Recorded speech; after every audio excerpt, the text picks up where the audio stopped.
Inararo na isang sasakyan ang ilang barrier sa EDSA bus lane sa Quezon City. Sugatan ng driver na Korea national na hinala ng otoridad ay nakainom.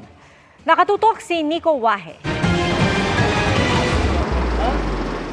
Inabutan ng GMA Integrated News na mahimbing ang tulog ng lalaking ito matapos araruhin ng mga barrier ng bus lane sa EDSA Main Avenue sa Cubao, Quezon City kagabi.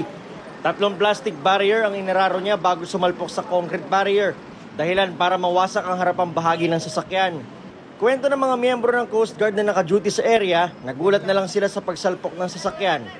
Bigla na lang po kami nakarinig na may kumalabog na napakalakas, tapos po bigla po kaming pumunta dito. Nakita na lang po namin si sir na lumabas sa kanyang sasakyan. Tila nakainom daw ang driver na base sa kanyang lisensya ay isang Korean national. Nagtamo ng mga sugat ang driver at kinailangan lapatan ng first aid. Nakaamoy kami sir ng amoy alak sir, pero hindi namin masasabi kung lasing o ano pa, basta nakaamoy po kami ng amoy alak.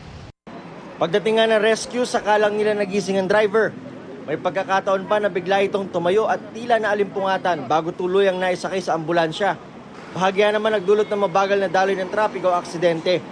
1 oras din ang itinagal bago nataw ang bumanggang SUV. Para sa GMA Integrated News, Nico Wahe, nakatutok 24 oras.